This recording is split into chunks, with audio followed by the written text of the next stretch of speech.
getting hit multiple times coming out of that bike section. More drivers coming to blows.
Greetings, race fans, and buckle up for Sim Racers Group Formula 3 racing on SMB. JR Gregory back with you on the call, along with my partner, Charles Boshell, and our producer, the one and only Magic Mike Braun. And as the second ever season of SRG F3 rolls on, we head south across the equator to Brazil and Interlagos. Opened 85 years ago in Sao Paulo, Brazil, the birthplace, of course, of Ayrton Senna, named for F1 driver Jose Carlos Paz, who died in a private plane crash at 32. In that 85 years, this track has played host to the Formula One Grand Prix, World Endurance Championship, Brazilian stock cars, motorcycles, and many more. Our current configuration, 2.7 miles, 4.3 kilometers, and this current configuration record is held by Valtteri Bottas. That's a 110.540. He set that in a Mercedes F1 car back in 2018. So, Charles, we are visiting our third straight past or present Formula One circuit this week. I am all for that. These cars and drivers really ought to be able to strut their stuff at Autodromo Jose Carlos Paz. So what are your keys to the race tonight? Yeah, JR, I could have come up with about 12, but these are the top three, I think. It's a very technical track layout. You're going to see that it's going to put a lot of stress on these drivers during the course of these two races tonight. The elevation changes are going to make braking extremely difficult. Especially, you're going to see lots of lockups going downhill in through turn one, and then here as well as we're coming around toward Yunsao. And finally, patience in traffic is going to be your best strategy. You really need to be patient at this track. You're going to make up positions. You'll make up positions by speed, but you'll make up a lot more positions just by capitalizing other drivers' mistakes. That's the top three. I could have thrown in things like the draft down the front straight. With the higher altitude here, probably not as strong as what we would normally see. Also, with a lot of the medium speed, high speed cornering that you got here, very, very tough on the tires. So we may see some tire issues in that feature race tonight. So that'll be something we'll have to look out for. Yeah, Interlagos notoriously tough on tires, and these drivers kind of having a kind track temperature right now. Track temperature only 73, and if you've driven Interlagos in the public servers, you know that the track temperature here is frequently close to the surface of the sun. So these drivers getting a break there. And a couple more things I would throw in there, Charles. This track with a couple of really tight second gear corners in a row really require patience on the throttle. It seems like those corners take forever. You want to put the hammer down and get back on the gas. If you do it too early, you're going to swap ends, and we're going to see that multiple times tonight. Without a doubt. And another thing about Interlagos is knowing those track limits. You've got to attack the curbs. You got to know where you can cross the line and where you can't. And if you don't know that, the 1Xs can pile up in an awful, awful hurry around here. Oh yeah, you're absolutely right, JR. And there are a couple that you just absolutely have to attack the curbs. There's some that you really want to avoid. And you're right. You get a half a car width off of the outside the white line. And that's your track limit. There are some places that it's really easy to get caught out by that, and there's some places that you really just need to move out there. As I said, that final corner, that little run going into Yunsao, it was, you really want to be outside the white line to open that entry up to get the best possible run for that long straightaway heading back down to the turn one.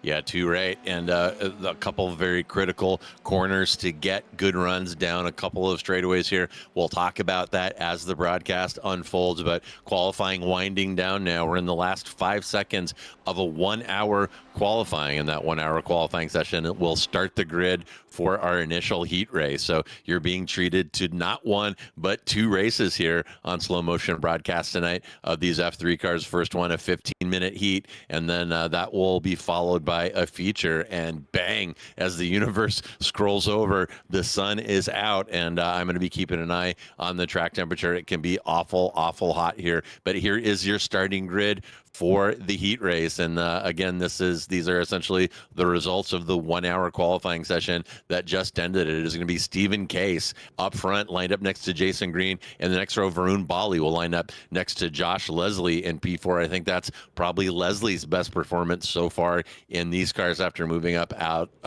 of being the previous season's Formula 4 champion. Then Kalen Mikovits will line up next to Chris Eggert. Then Joshua Wilkie line up next to Jason Cotcher, who found some speed out here. Looks like his best qualifying so far this season. Then Danush Paborji next to Skylar Vickroy. Corwin will line up next to Tyrone De Silva in row 6.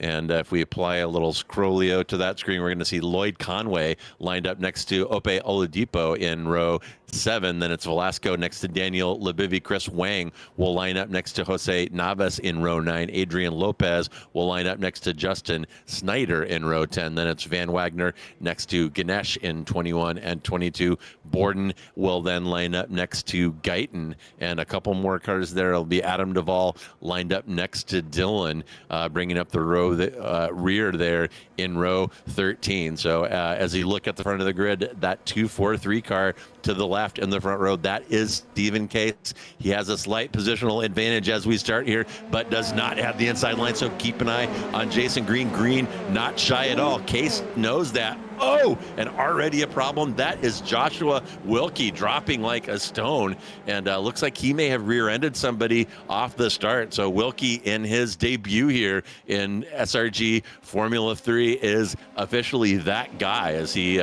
drops all the way down. He might have taken Conway with him, and we will show you that when we have an opportunity. But right now it is Case from Green, from Leslie, from Bali, from Mikovits. So Leslie has got past Bali, no other movement. Skylar Vickeroy, after taking advantage of the incident involving Wilkie and Conway, has jumped up 4 positions to sit in P6. Then it's Cotcher, Eggert, De Silva, and Poborgi rounding out the top 10. And man, oh man, I know that Wilkie did not want that to be his first mark on the SRG F3 here in his debut. And we'll take a look at that in a second. But otherwise, fairly good start on a very difficult track out of these guys. Yeah, good start. We'll have to catch that replay in a minute. But yeah, you're right. Josh did not want to have his initial race here, his debut race, start in that way. We do have Josh Corwin, Lloyd Conway, Alex Velasco, all with meatballs. Looks like Velasco and is that Lubivy have already. We'll see if we get a replay here as we're watching a little further. Oh, and it's just a little like maybe I couldn't tell. That's because Corwin. The cam moved, but it was Corwin and it was Wilkie. I couldn't tell if Wilkie maybe moved to the center of the track or if Corwin moved over, but we'll see if we can get another angle there. But it's just kind of with a little quick shot there, we'll see if we can see something here. Yeah, watch Corwin in the 3.7, and the 28 car there is who is that? That's Vickeroy, who drove off, is now in P5. Yeah, absolutely. We'll see if we can get that. And it's changed. And yeah, just maybe it was Josh moving over to avoid that car on the outside, the 23 car. Maybe he had a run. It was moving, changing lanes. It's not, like I said, not a great way to start your debut race here. Putting yourself and a couple other cars in the garage early in the race. Yeah, and apologies to fans of Wilkie out there. He was not.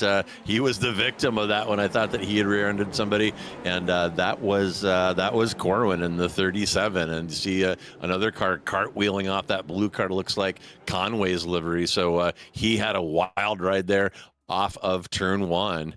And there it is again, as you see wheels touching wheels on these open wheel cars, and that can happen. Oof. Oh my goodness, that oof. Yeah, that was a high G impact right there by Velasco for sure. Alex Velasco. Yeah, and then we see the rejoin here, as that's Lubivy getting back on the track. Just not a great start for a few of those guys, but great start for Stephen Case out front, 0.7 of a second early. Jason Green doing his best to try and hang on to it in the sprint race, but already some pretty significant gaps up near the front of the field. Yeah, and as can be the case, there's something extra adrenalizing about these sprint races. Folks didn't qualify well. They want to kind of pounce and take advantage of the opportunity to move up on the starting grid for the feature race. And we've had some big movers as a result of some of those kerfuffles. Ganesh is up 10, sitting in P12 right now.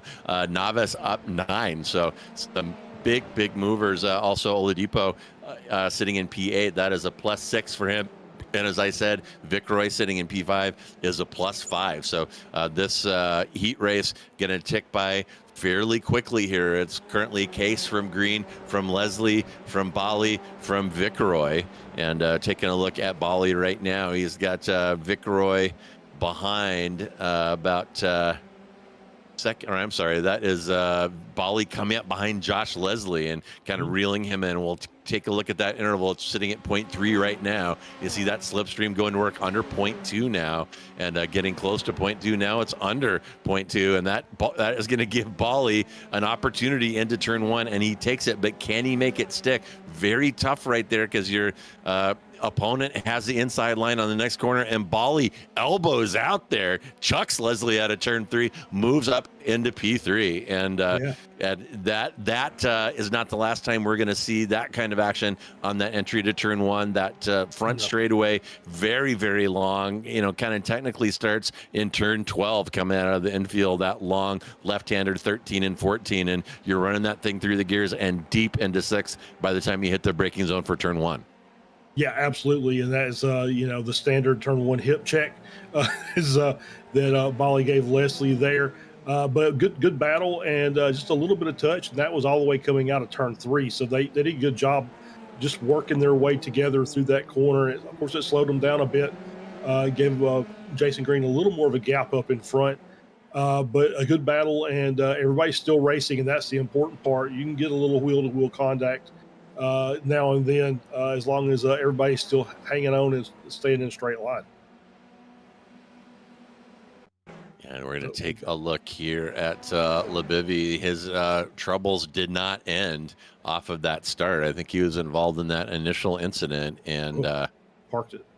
Is going to park it right there. Okay, well, that explains that. And he is in the pits currently. And there's Cotcher taking a little ride. Oh, my goodness. Whoa. And he's going to get a memo from Cotcher with that rear re-entry there coming out of that very difficult turn 12. And Charles, that is one of those places, turn 12, very critical corner to hit it just right and put the hammer down at the perfect time to get the run down the pit straight. And very, very difficult, really takes commitment and takes a lot of practice to get that one right consistently. Oh, yes, it does. That is, it doesn't look like much, but that is one of the most difficult corners on the track, and it is paramount to be able to get a good run down that front straight. And yeah, you're right. You have to hit the entry perfect. You have to hit the apex perfect. You have to hit the exit perfect, and then still not manage to spin your tires when you get back on throttle. So that's one of those that we'll see a few more of those before the end of the day, I'm sure, with that corner and just the difficulties involved with it. As we got a nice 3-car battle here.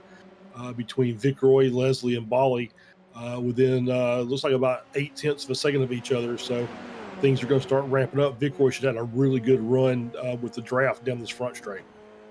Yeah, Viceroy sitting pretty right now. He may have an opportunity here to get more than one position, and he's all over Josh Leslie right now. Leslie ducking inside briefly to cover, kind of mirroring Bolly, who also drove the inside line on the approach to turn one, and Viceroy not able to make anything happen that time around. But the race only about halfway done here, and Charles, really, I think there's a strategic decision right now for all of these cars trailing Bolly. That's for P3. It's Bolly from Leslie from Viceroy, and now Mikovits has joined the party as well. And the question is, how much do you really want to push here? There are no points on the line whatsoever here, and you're really just setting grid position for the future race. And do you want to roll the dice, or do you just want to tuck in, keep it clean, get your laps done, and get ready for the feature while maintaining that pretty good grid position in the top 5? Yeah, I think you take advantage of what's there. If the cars in front of you are running at a pretty good pace and you're doing a good job to stay behind them, no sense in trying to make a move. If they start making mistakes, that might be when you want to attack a little bit more and get another position, because that is one more position you're going to be on the starting grid for the feature race. So yeah, it's just about being patient and about just taking the opportunities as they come, but not trying to force the issue. Yeah, and Mike, can you put me on the 77 here real quick? I want to share something I learned about this track color, maybe the 13. I'm trying to get the exit. Yeah, right. Looking for, I miscalled that. My apologies. What I want to talk about is the exit of turn 12 there. That last sharp left-hander basically leading onto the pit straight. As a GT3 driver, the outside curbing, yeah, Mike's showing it right there. The outside curbing there is your friend. This car will actually get high-centered out there. It caught me out when I was out here practicing earlier.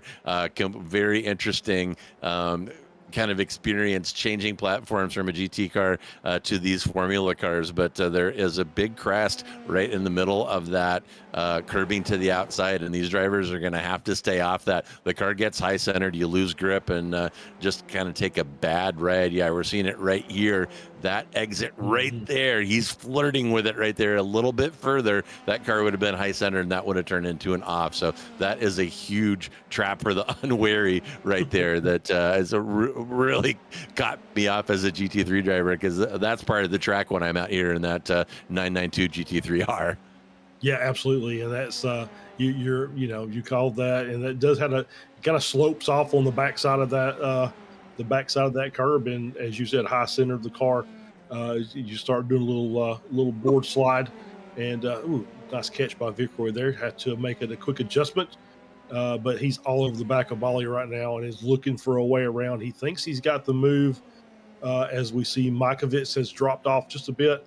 He's down by 1.3, so he must have made a mistake somewhere the course of this last lap. And now we got Viceroy on the outside of turn 4 here, and is looking to he's going to switch over and be on the inside of this, but you got to be very careful. This is a really difficult corner as well, as you're climbing the hill going up to the middle into the duckbill, and you got to make sure that you keep that car very narrow. If you've got a car on the outside, it's really easy to just roll out and make contact, but great job by Viceroy making that pass. Yeah, and the wild moments there for Viceroy, Bolly, and also Mikovits and Josh Leslie, right when I was pondering the question of whether or not to take it easy and be satisfied with your grid position. Viceroy and Bolly into turn 1 side by side, and right behind them, Mikovits and Leslie doing the same with a little wheel banging. So they're like, no, JR, we're not going to take a breath. We're not breathing anything. This is a car race. And so we're racing no matter how long the race is or what is on the line. So about 3 minutes remaining now. It is Case from Green, from Viceroy, from Bolly, from Mikovits as your top 5. And that train has picked up another car, Eggert, now lurking around in the back. And that's one thing the slipstream does at a track like this with these long straights. That train beginning with Viceroy, now with 5 cars in it. Yeah, absolutely. Eggert's caught that group as those cars, as you said, battled side by side through a couple of the corners. And that allowed Eggert to close down within a second. So he's going to hope that they do that again so he can make up a couple more tenths on them. As we see, I think I saw Case come across the line just before the 12-minute mark. So I think that means there's going to be 2 to go. We get back to the line. Yeah, and some more action here. Looking back from Adrian Lopez's car, you saw Jason Cotcher there putting the move on Ganesh. Looked like that happened in turn 4, and we haven't talked about yet, but that is a pretty good spot to get a move done off of that kind of secondary, I guess, front straight, you might call it, between the Senna S's and turn 4. And F1 fans will remember some mad clashes there between Max Verstappen and Lewis Hamilton a couple years ago in that 4-5 complex involving one of those cars going wide, and I won't editorialize any further on that, but yeah, there's a little potential problem. I saw somebody going wide there and a little dust and smoke flying, but none worse for the wear. Everybody's still rolling. Yeah, I think that was Cotcher. He just got it a little wide coming through one of those corners and had to catch the rear end, but I think he lost a position as well. But that's still a really big battle there from Navas all the way back to Christopher Wang. So, another 6-car draft as we're on board here watching from behind and seeing these cars working their way down in. And that's Bolly getting back past Viceroy there to take over back into 3rd place. Viceroy's back dropped down to 4th. Makovitz, Josh Leslie, Christopher Eggert still hanging in there. So there's your P3 through P7 as we see another one, just Cotcher getting a little wide there. Oh, and there it goes. Finally lost the car, and I think he has some help. Was watching a different screen, so I did not get to see who else was involved in that, but definitely Cotcher, and looks like Christopher Wang also has a meatball.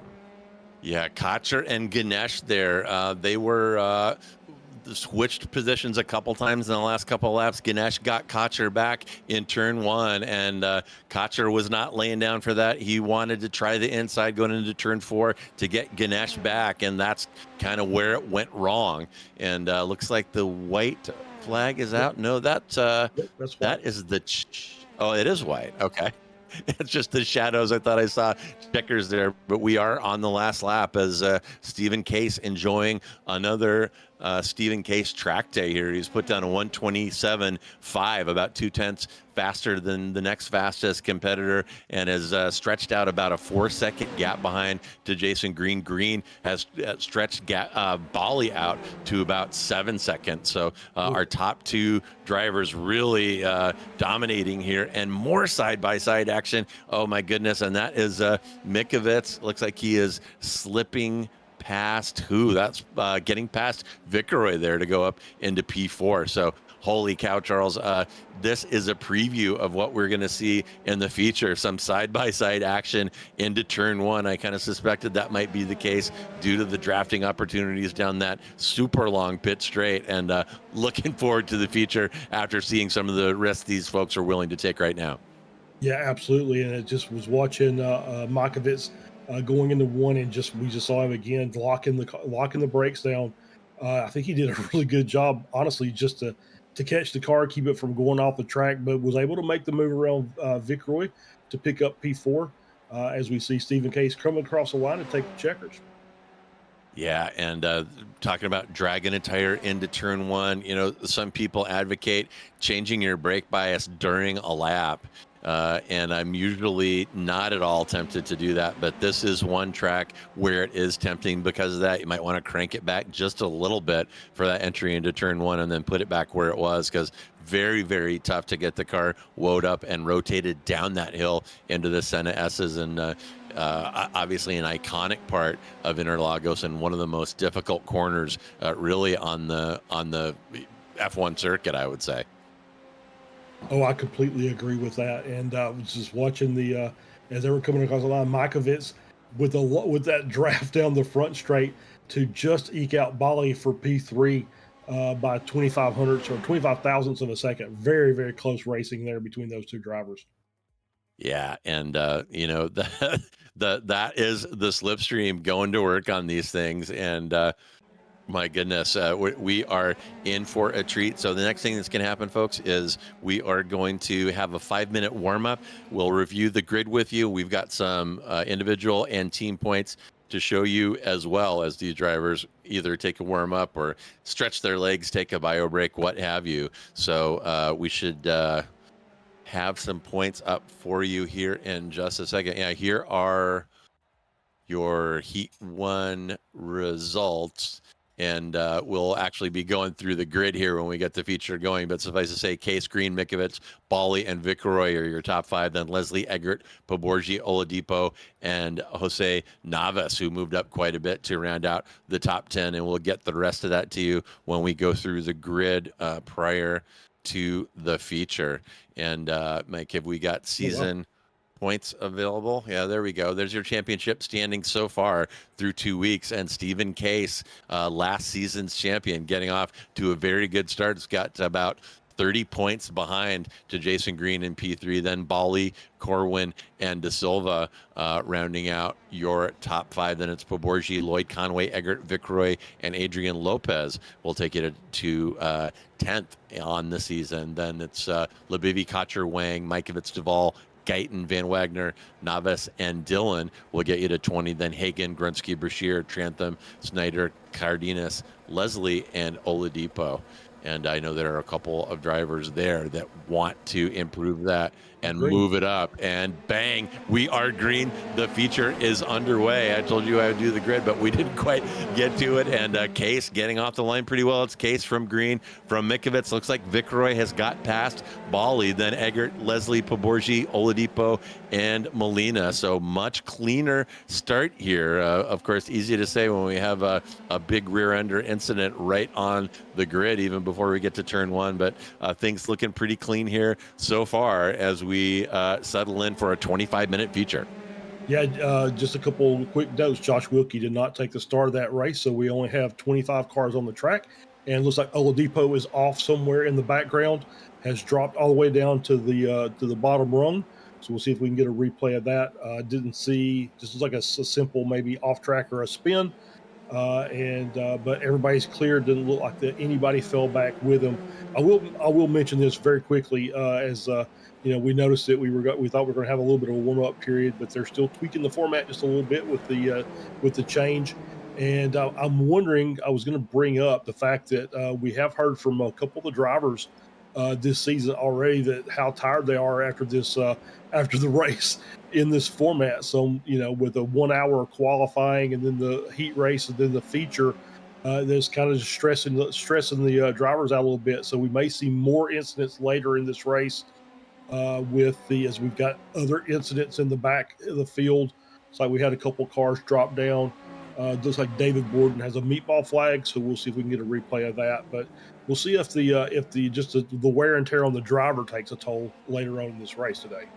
Yeah, too right, Charles. And I'll tell you, I am no spring chicken, but if it was me out there, I would not run the entire 60-minute qualifying. No way. Oh, no. And nobody's holding the gun to your head making you do that. So, oh my God. And there is Borden getting a little help there into where are they right now? That must be coming turn 12 there, coming 12, off heading on to the pit straight there. So a little love tap is going to turn Borden here, and that drops him like a stone, 11 positions down from qualifying, and is currently sitting in P25.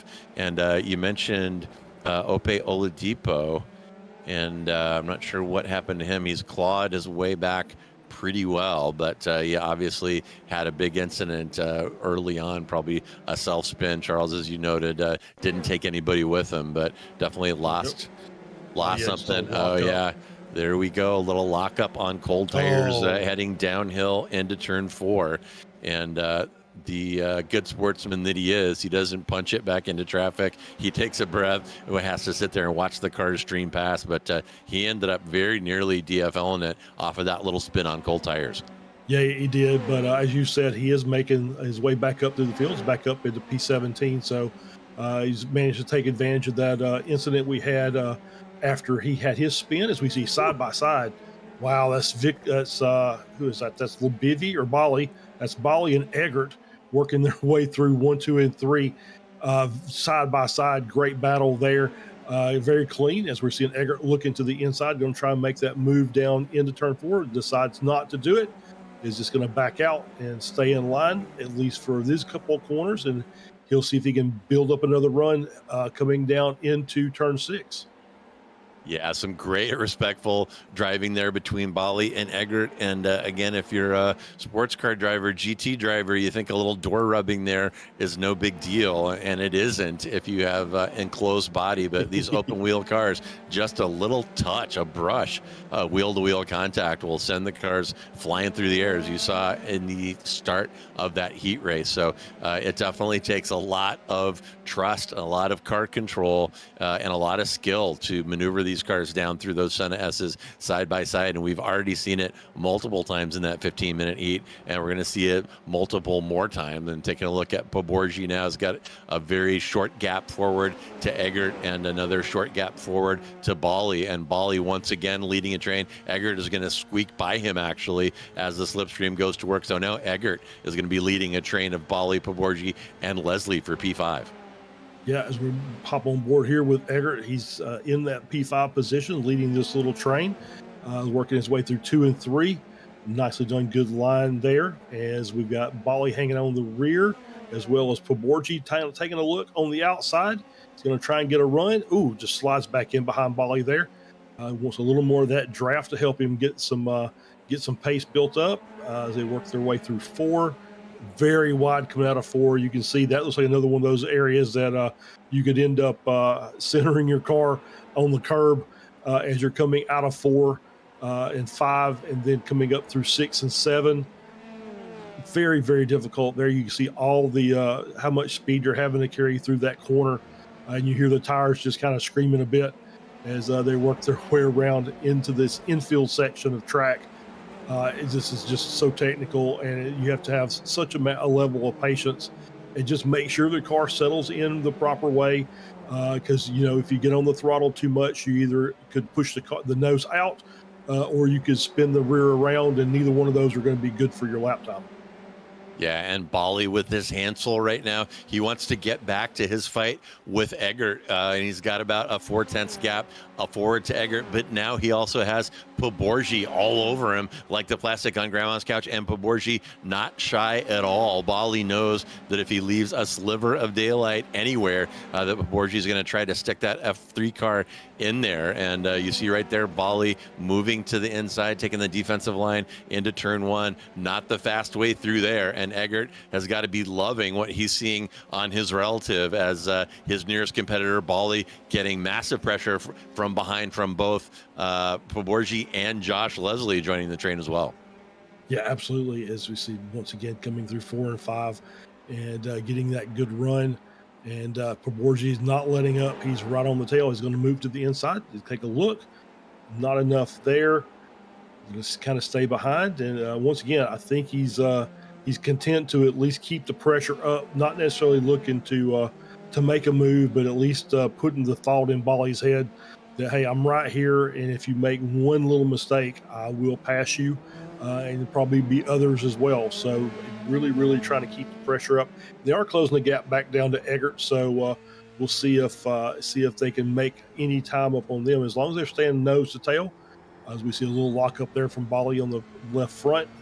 And yeah, I think this is going to be it right here. It's going to be a run to the outside as we see Bali with a little blink, which is just absolutely scared Poborji to death because it would have me as I'm sitting here riding along in the cockpit. Is just the one thing you don't want to see is when you're making a move on a car is it just blink out for a couple of seconds and then pop back in because you never know where they're going to be. And it could be a nice easy pass, or it could be fatal for both of you.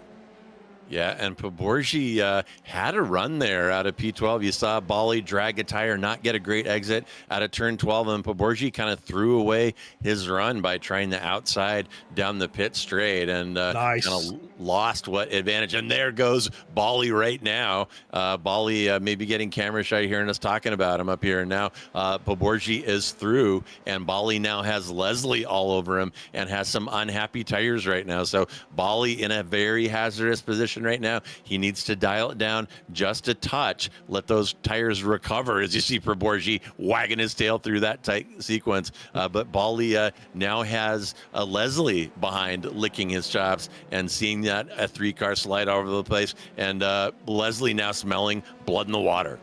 Yeah, absolutely. He sure is. So still, we're going to get a replay here. And this is Ganesh. See the lockup there on the inside front. And as he said, I think he said, yep, he said, I'm done as well. So Ganesh back to the pits as we're back on board with Bali as Mike is cursing all the drivers that are just pulling over and towing. But now we're on board with Mikovits, who is right on the tail of Gregory, and he is going to look to see if he can make a move. Obviously, we're still only, still less than 10 minutes into this race, already action-packed. So it's, there's lots of moves going on here. It's just, that was threw a little dummy out there. Gregory did not bite and stayed on his line. And you just kind of wonder with this, as hard as these guys are driving, if we're going to see tire issues later on in this race there, JR. Oh, guaranteed. This track is horrible on tires, but between the long sweepers and this low speed stuff where you're hard on the brakes, dropping it into second, feathering onto the throttle, coming out of these low speed corners, these tires are going to be absolutely fried by the end. As I said, they are getting a little bit of a break on the track temperature, only 73 degrees currently, but that doesn't change all the loads that these tires are under. And the tire monster we are going to see make an appearance normally happens with about 10 minutes remaining, between 5 and 10 minutes left in the race. I'm going to say is the witching hour. And so we've got a little bit of time, about 5 more minutes before we get into the tire danger zone. But yeah, I guarantee you that we're going to see some loss of grip related incidents here down the road as these drivers start fighting for traction. Yeah, absolutely. And still back to Mikovits, I'm sorry, working his way still in P4. still right behind Vicroy and just marking time at this point, not really making any moves, not really looking to do much. Maybe once again, just kind of keeping the pressure on Vicroy from behind, and yeah, just content to lift as he gets close enough, and says, I'm not ready for that yet," and says, "Okay, we'll just keep it going here, and I'll stay behind, and we'll see if you make a mistake in the next few minutes. If not, then we may have to take a chance and make a move." Yeah, and if you're Mikovits, you're looking at your relative and you're looking at the gap in front of Vicroy. Vicroy's got about 3 seconds up to green, and Mikovits might be better off just hanging where he is until the very end. This track can turn into a game of leapfrog, switching positions on that front straightaway, and Mikovits might be kind of biding his time until the last lap to make his move if he can stay with Vicroy, and obviously riding right with him and keeping the pressure on him, potentially a way to force a mistake out of Vicroy as well. So could have a couple strategies in mind here if you're Kalen Mikovits.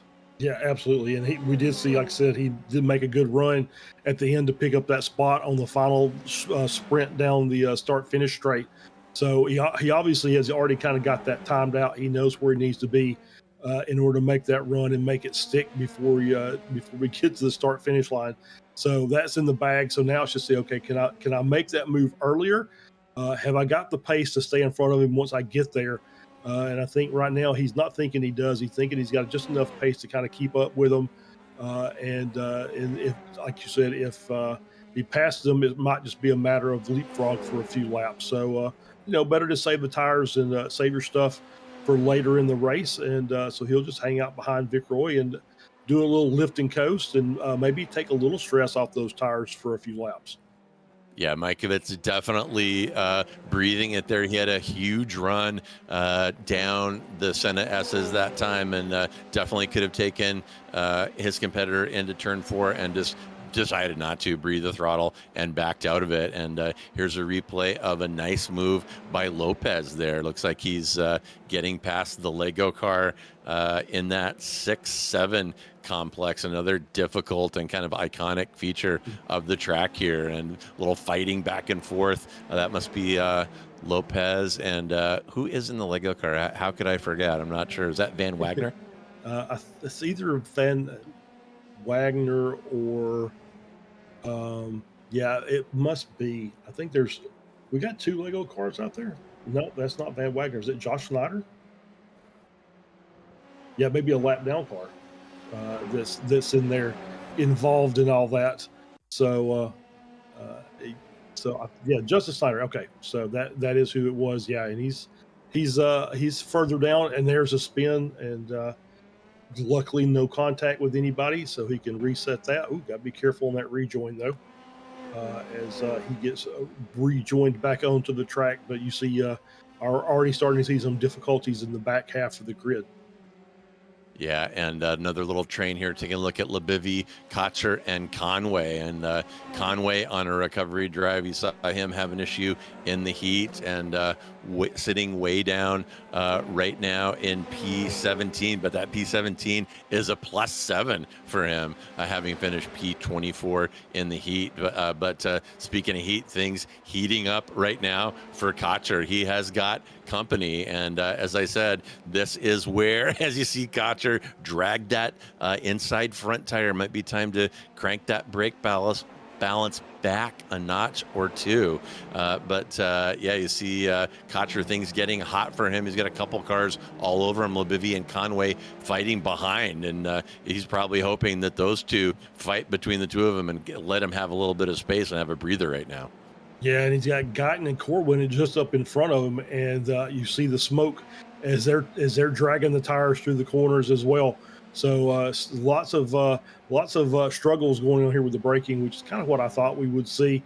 This is one of those tracks that, with all the elevation changes, just they seem to happen right in the all the braking zones where you're either uphill or downhill, and it just puts so much extra stress on the tires. Oh, as we see a spin there by Corwin coming through 2 and 3, just caught too much of that curb coming on the inside of 1 and 2, and it looks like he was able to get back in on the track and rejoin safely. But yeah, you can see the starting to see some little mistakes. Oh, as we see contact there with Lubivi, and was that Snyder as well? I did not see who the other car was. And so Lubivi obviously was issues there, and we'll see if we can get a replay of that.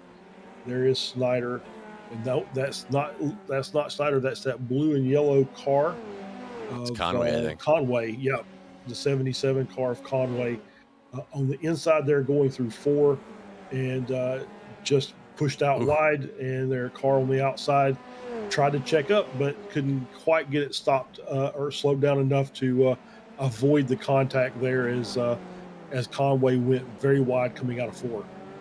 Yeah, Conway washes out there right into Libivi, sending Libivi off the track, and Conway not leaving adequate space, obviously, for Libivi there on the exit. Not intentional, but very aggressive move there. Lost traction and washed out. Very easy to do right there in turn four. It's much trickier than it looks. There's a little bit of a crest at the apex, and it's off camber, so it has all the recipes for a mistake, especially if you're entering that one too hot. And looking now at Guyton, he's got Conway behind him and Cotcher ahead. So Cotcher leading this little train for P13.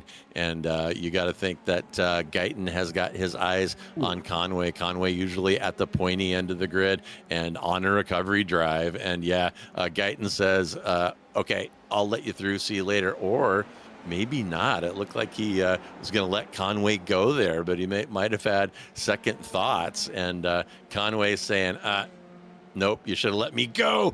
Oh, my goodness. And Guyton locking up there on that entry, and that for his trouble, going to lose a couple of positions there. That'll drop him to P18. So he had climbed up from his qualifying position and lost it all right there. Yeah, absolutely. Now we're on board with Oladipo right behind Snyder, where all this battling was going on as they're working their way through turn 12. Yeah, look to the inside, says nope, going to feather it back out. Looks like he's got a pretty good run on Schneider here, so he should be able to make this run stick as they work their way down the front stretch. And yeah, he's got a good run. He should be able to get this move done. Snyder's going to move to the inside to the defensive line. I don't think that's going to really matter as Oladipo is still carrying the extra speed and has got a couple of tenths as they head down into the braking zone for turn one. Yeah, and Oladipo making that nice outside move into turn one. And gosh, it's already been a couple laps ago that I guess it was Corwin pulled that off really nicely right there. That's kind of the Interlagos merit badge if you can make that outside pass through turn one against inside defense. And immediately spun right after that. So sure, he was kicking himself after that beauty move. But here is Leslie now all over Bali, and Bali may have overdriven that car early as he has fallen to P7 after qualifying in fourth, and now has Josh Leslie to contend with as time ticks down. Got about 6 minutes remaining now, and as I told you, we're getting deep into the witching hour for tires here, and we may be in a situation where we're seeing the drivers who have tended their tires carefully in the previous handful of minutes here, and those who haven't. And Interlagos is definitely a track where you can see a lot of mistakes stemming from tire problems on corner exit and also entry. Yeah, as Leslie all over the back of Bali there, almost too close as they were heading their way down into turn one. But yeah, he was about 6 tenths faster than Bali that last lap. Bali, his time is starting to drop off a bit. It looks like Leslie just got the from looking at their best laps. This is like maybe Leslie's just a touch faster than him at this circuit. So it's just a matter of getting past safely, and we'll see how much effort Bali puts into keeping that position. Obviously, all the points matter, so you definitely want to finish as high as you can. But obviously, you don't want to take yourself or somebody out in the process. Yeah, and Bali, I mean, he could hang on to this, Charles. He's got just over 4 minutes remaining, and what is that going to be? Probably, I don't know, 3 more laps, maybe 4 to go here. So a little bit of defense might get it done for him, but the nature of this long straightaway, if Leslie can stay close right here. Let's watch that interval. It's about 6,500ths right now, and he's right at the tail edge. You know, I think between 0.6 and 0.7, there's a big difference in the draft, and you can see riding along with Leslie, looking up at Bali, the draft not really helping him much here. So he needs to take about another 10th out of him to benefit from that draft down the pit straight. Yeah, definitely. We saw earlier we were kind of gauging one where they were 3/10 off, and the driver behind was able to make the move into turn one from a 10th back. Now he took a lunge at it, but you know that is kind of part of how you drive at Interlagos, especially down into turn one. If you get an inside line and you're close enough, you just kind of go for it, and you know sometimes it works out. Most of the time it doesn't. But he is starting to close the gap now. He's got it down to 3/10, and that's kind of the sweet spot. That's kind of where you want it to be, but he's got to keep that close, getting his way all the way through the infield and then back out through turn 12. Yeah, and the slow stuff is really the part that tests your patience when you're trying to reel somebody in. If you overdrive one of those slow corners just a little bit, it's really easy to drop a couple of those really critical tenths. And actually, you see it happen right there. Bali maneuvering through that tight stuff a little better than Leslie. Has got that gap all the way back up to 0.7. So although a little tire wheel drag there in turn 12, that is the killer. And look at that gap drop now. It's under 2/10 already. So that turn 12, I told you it was the most important corner on their track. You're seeing why right there. You got to hit it just perfectly. Got to not over slow. Got to be on the power across the apex. And again here though, keep seeing people wanting to try that outside into turn one, and you kind of throw away your draft if you go on the high side there. Better to go low, and Novice, or Bali rather, is going to hang on for another lap as time is running out here for Leslie. Yeah, absolutely. Bali did a good job of late breaking into one. He did not give it up, and so he's going to fight for that spot. Now Leslie knows it, so but Bali's got to be perfect for the next couple of laps. He's can't do what he did last time through turn 12 and shoot it wide and then have to kind of lock the brakes up a bit to get the car turned through the corner. Cost him about 3 or 4 tenths there when he did that. So you can rely on that defensive line, but Leslie will eventually get that timed out and get that pass done. So he's going to be very, very careful there for the next couple of laps as we're coming up. I think it's going to be very close. Don't know. I don't think it's going to be. I think it's going to be 2 to go this time. It is. Yeah, I did not see the white flag out. So 2 laps to go at the line. Arnie's got his hands in his pocket, so penultimate lap here, probably 2 more to go. And yeah, interesting study there between Bali and Leslie. They're both showing strengths in different parts of the track. You saw Bali with a little bobble there in turn 12, and then you saw Leslie with a bobble in the tight stuff, which was allowing Bali to get away. So that gap going back and forth like an accordion there, and Bali's got to be feeling pretty good about it right now with about 8/10 gap, 2 laps to go. Leslie really needs to crank down on him here, and here is a little battle between Oladipo and Jason Cotcher, and Oladipo showing the preferred move there into turn 1. Cotcher leaves the inside open. Oladipo stuffs it down there, and that will move Oladipo up into P14. Yeah, absolutely. And I think Jason kind of realized what was happening there as Oladipo had a good run out of 12 and made up a couple of tenths down the front straight, and just said, you know what, it's not worth the battle at this point in time. We'll see if we can maybe seesaw back on the next lap as we're on board here with Borgi. Ooh, hang on, catching that car, trying to round up Eggert for that P5 position. But not so much yet, as we see white flag in the air last lap. Yeah, white flag out for Stephen Case there. And Eggert, you saw him getting bitten by the unhappy tire bug right there. It almost cost him, but Borgi got very close there and has got to be licking his chops. When you see somebody have a mistake like that, you see the smoke, you know that the person in front of you is riding on compromised tires. So Borgi got to be happy about what he's seeing there. We'll take a quick look at Lebivi here. A little over rotation there through turn turn 4. Very tough. You have to trail brake a little bit there, but you're kind of on the ragged edge. You trail brake too much, and that is the result. And high centered on that curb between 4 and 5. We talked about that, and Levivia, a sitting duck right there. And meanwhile, up front, Stephen Case, track day in Brazil. He's extended that lead over Jason Green to about 6.7 seconds. And you see even Case having a little front lock up there into the last slow corner. And Case lining up turn 12 here, gonna take it pretty easy, I'd imagine, although still using quite a bit of that treacherous exit curb. And yeah, Stephen Case is gonna win this one easily. As you see him coming down the pit straight, he is gonna take the checker right here, and there is Barney happily waving away for Stephen Case. So that is gonna be, I believe, if I check my notes, that's gonna be 3 in a row for Stephen Case, and if we went back into last season, it would be more than that. I'm going to say that Case either won 9 or 10 out of the 12 rounds of F3 last season. So Case picking up where he left off, winning easily. Then it's Green, Viceroy, Mikovits, and Eggert, and maybe calling that a little early.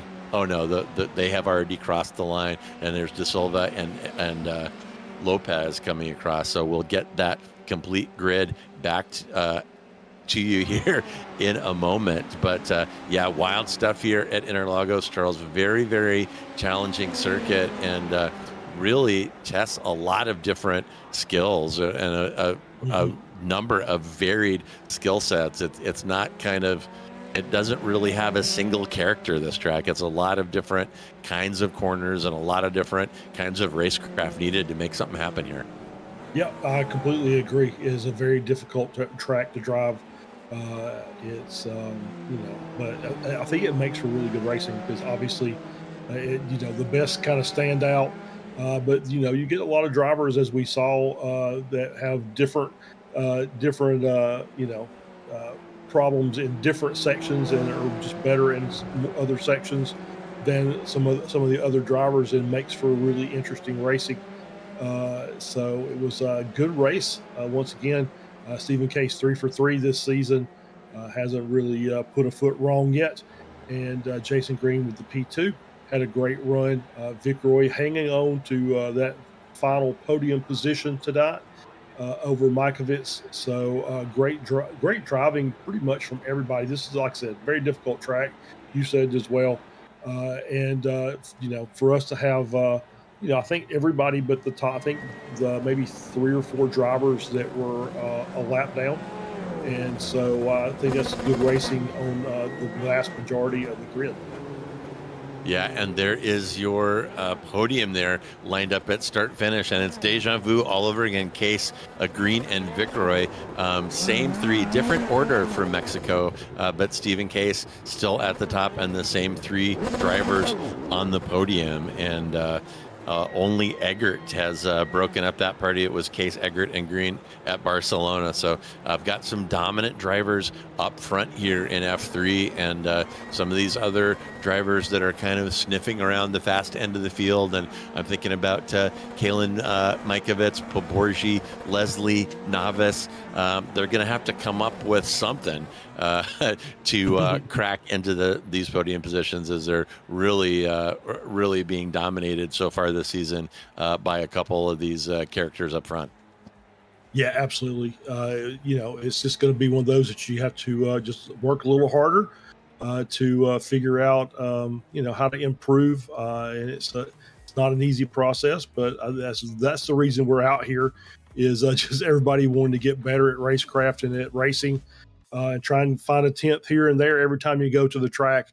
And eventually we'll have some challengers up there for Case I'm sure before the season's over with. We'll have some guys that are they're specific track specialists, and we'll really put the screws to Stephen. Yeah, and I'll be keeping an eye on a couple drivers, as I said, and newcomer Wilkie as well could be threatening those podium positions.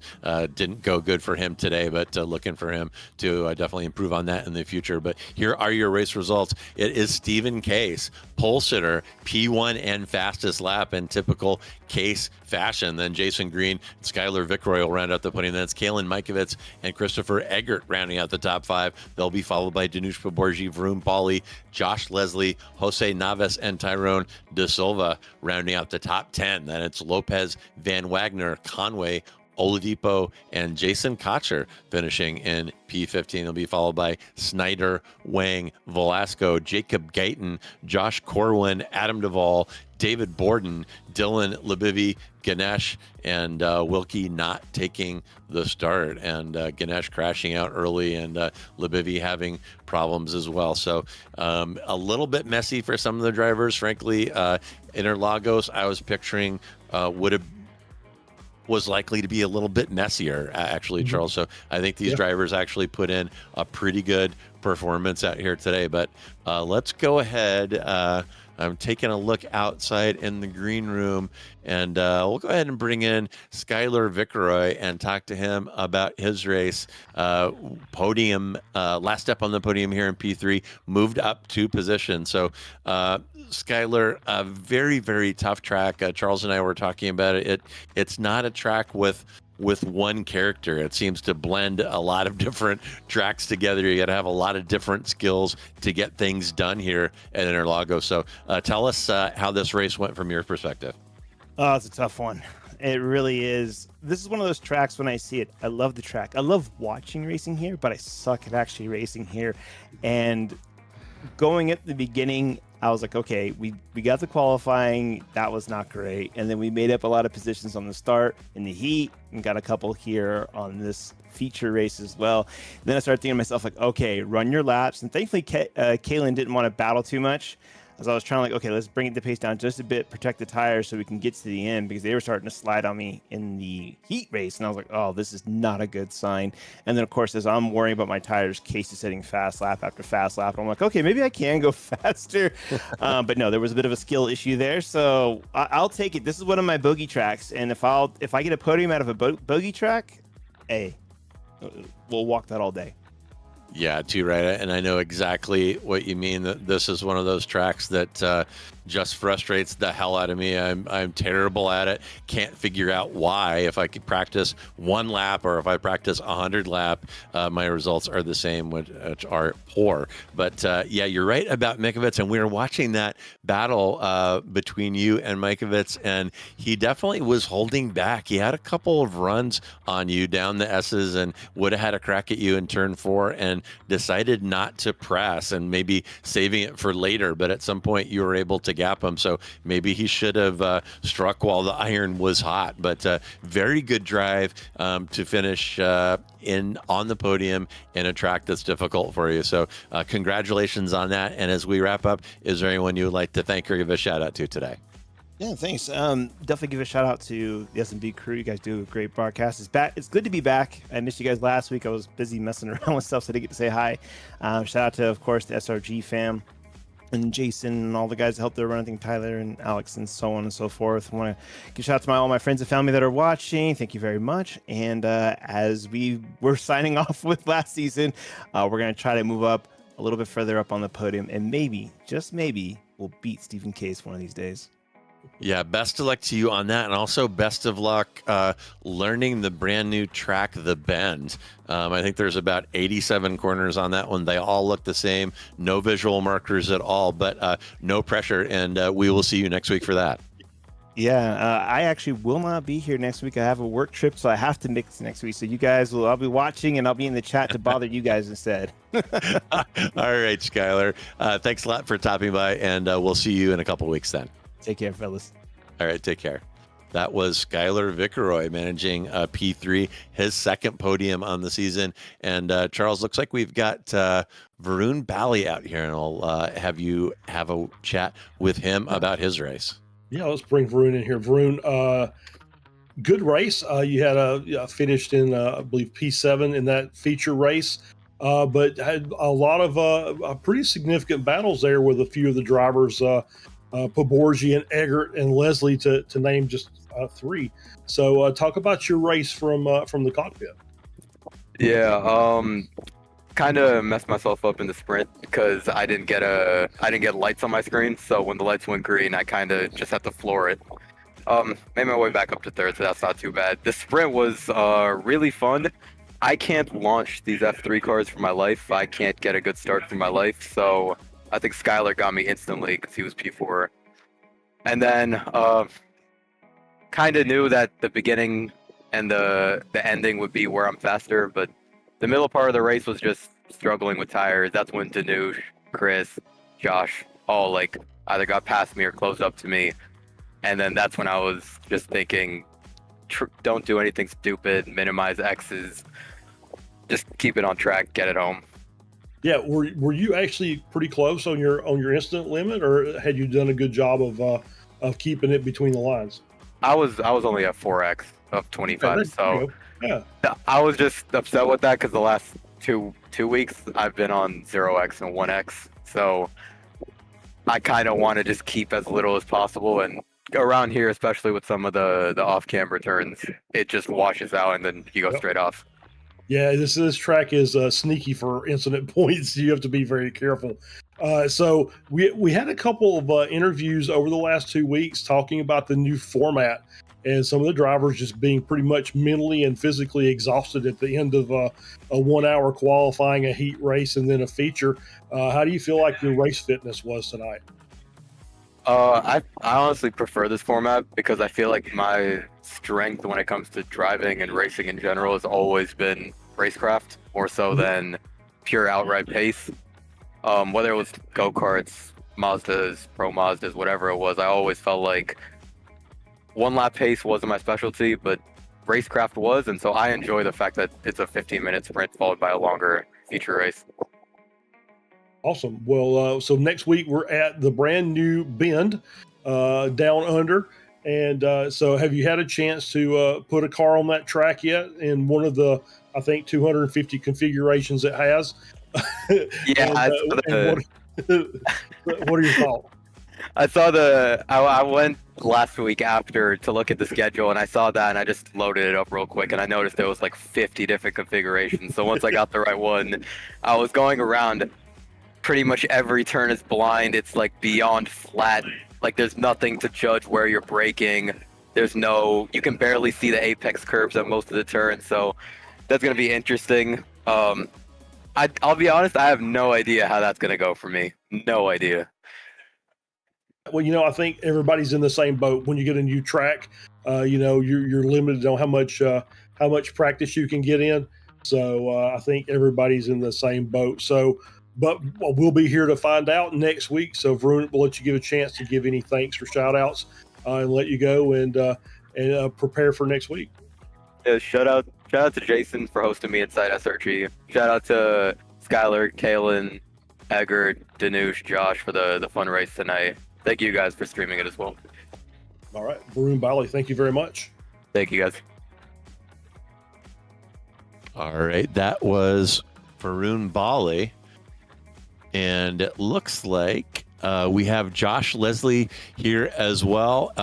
Josh, we are 3 races into your first full season here in F3s at a pretty difficult track. You're running up front at the pointy end of the field for much of this one. So you must be happy to kind of be running in the front group, but I know you would like to be closer up to the podium. So how did this race go for you at Interlagos?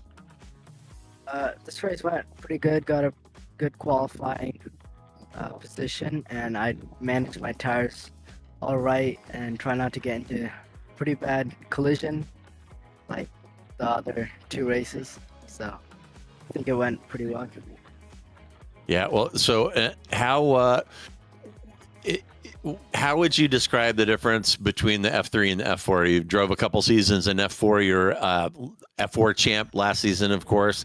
And so how do you like the car, how it drives, and how do you think it compares to the F4? Yeah, the car definitely feels different, especially under braking. I needed to get used to it for a couple of races because like the brakes are more powerful, but it can easily spin you out as well. And also, I needed to manage tires. I didn't really need to think about that in F4, so there's a lot more factors going on. Yeah, tire management definitely a thing, and at a track like Interlagos, notorious for grinding off all four tires. So definitely something to work on. And speaking of stuff to work on, everybody has a lot of practice to get the bend figured out. And have you had any chance? Have you had a chance to get out there? And if so, what do you think of that track? I have not had a chance to get out there, but I think I'm gonna do that next and after this interview, see how it is. I've heard it's a pretty flat track. It's hard to see where to go and turn and apex, so I'll see how it goes. Yeah, very, very complicated, and we're going to have to learn it as well. I think it has about 87 corners, so have to start working on those corner numbers for the next broadcast. But all right, Josh, well, thank you so much for stopping by and chatting with us. And as we wrap up, is there anyone you would like to shout or thank or give a shout out to? Yeah, it's mostly the same people. I think Jason, now that we're on a team, he's been giving me more tips for F3 on how to use more track, use the brakes better, and yeah, that's pretty much it. And my parents. All right, very good. Well, Josh, good drive, and we're enjoying seeing you improving and looking forward to seeing you climb your way deeper up into the top 10 in the future. So we will see you next week in Australia. Yeah, thank you. All right, cheers. All right, Charles, and last and certainly not least, I have got the captain, Jason Cotcher, for you. Captain Jason. Hey, Jason, so we'll talk about the race very briefly. You just kind of was a mid-pack runner tonight. We talked about how difficult a track Interlagos is, how very technical and hard to wrap your hands around. So how did your race go in your eyes? Happy Wednesday, guys. How's it going? I qualified better than I usually did. I was pretty excited to be 7th, and then I just straight up choked it. I just got to put my hand up and say I was there battling with Danush and Eggert, super excited, and then just blew the last corner in the sprint race and put me back.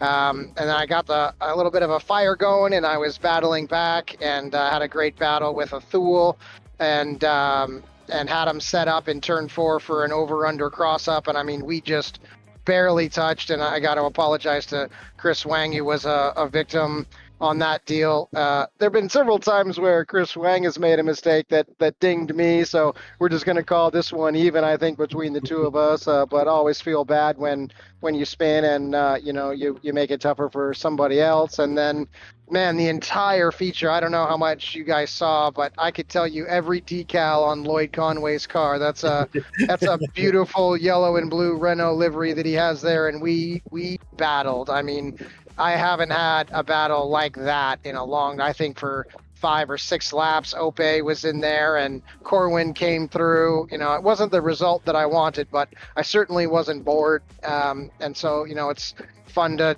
forget about life for a while and battle it out with the friends. So as an admin, everyone's talking about the battles they had and laughing and backslapping, and that's what it's all about. As a driver, it wasn't the best result I could possibly have had. It's the first time I've raced this combo, and I never wanted to battle. I wish I just had pace to walk away from people, but to transition from leaving room, a little light on the gas, just a tap of the brake, not to get into anybody, even when you get alone, then to transition to 100% again is so tough. So always respect and appreciate, the drivers that do this for real in a 120-degree cockpit temperature with G loads and the whole world watching. I'm always more impressed with it every time I try to play video games of it with my friends, but exciting stuff.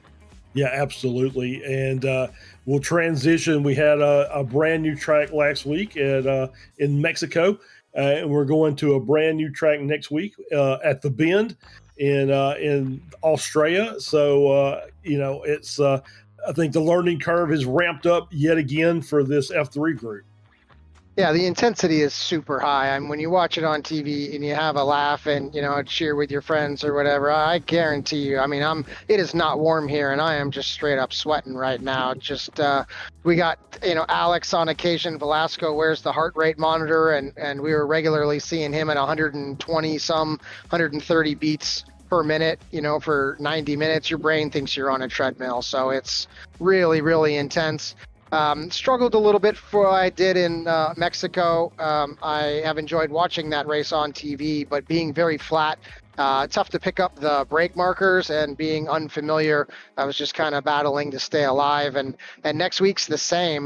We're not running the full endurance lap of the bend, which I'm grateful for because that is an absolute monster to learn. It's an abbreviated circuit, but also kind of the moon in that it's there's not much elevation change. It all kind of looks the same, flat green.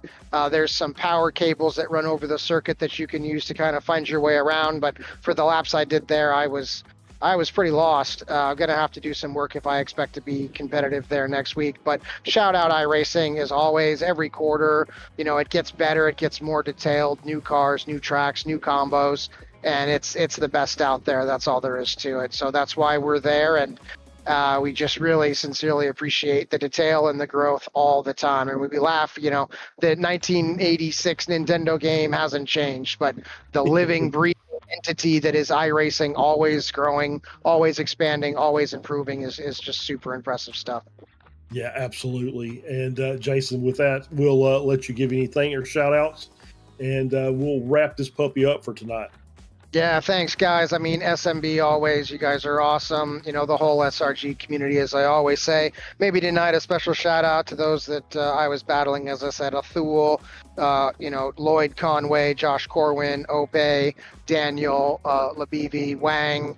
I hope it wasn't just because I'm the admin, but it was super respectful and wheel to wheel and hard to stay focused when you're laughing, having fun with your friends. So if you're into sim racing and you see this, shoot me an email, shoot me a text, swing by the Sim Racers group and jump in with us. So we're here to have fun and we're pretty successful at that much anyway. So really appreciate you guys. Thank you so much. All right, thank you, Jason. And that was Jason Cotcher, the admin of Sim Racers Group and the owner of the Sim Racers Group shop there in East San Jose, California.